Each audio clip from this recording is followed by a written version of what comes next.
In today's video, I'm going to teach you how to use SUMIF and SUMIFS in Microsoft Excel. If you work with sales data, inventory lists, or any kind of spreadsheet where you need to total numbers based on specific conditions, these two functions can save you a lot of time. SUMIF is perfect when you want to add values using one condition, while SUMIFS is used when you need to apply multiple conditions at the same time. Let's start with SUMIF. In the worksheet, click cell D2.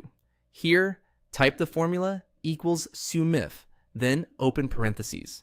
For the first part, enter A2 through A6. This is the range Excel will check to find the matching item. Next, type a comma, then enter the condition in quotation marks, which is laptop. After that, type another comma and enter C2 through C6. This is the range containing the numbers you want Excel to add.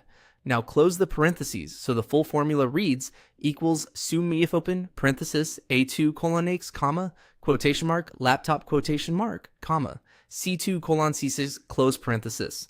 Press enter. Excel will now add all sales amounts for laptop and return 4,500. This works because the formula looks through the product list in column A, finds every row where the value is laptop, and then sums the corresponding amounts from column C. Next, let's move on to SUMIFS, which is useful when one condition is not enough. Click cell E2. Type equals SUMIFS, then open parentheses. Start with C2 through C8 since this is still the range containing the values you want to total. Then type a comma and enter A2 through B8. This is the first criteria range. Add another comma and type laptop in quotation marks. Then type another comma and enter B through B, which will be your second criteria range. Add one more comma and type east in quotation marks. Close the parentheses so the full formula reads equals SUMIFS open parenthesis C2 colon 6 comma A2 colon X comma quotation mark laptop quotation mark comma B2 colon B6 comma quotation mark east quotation mark close parenthesis.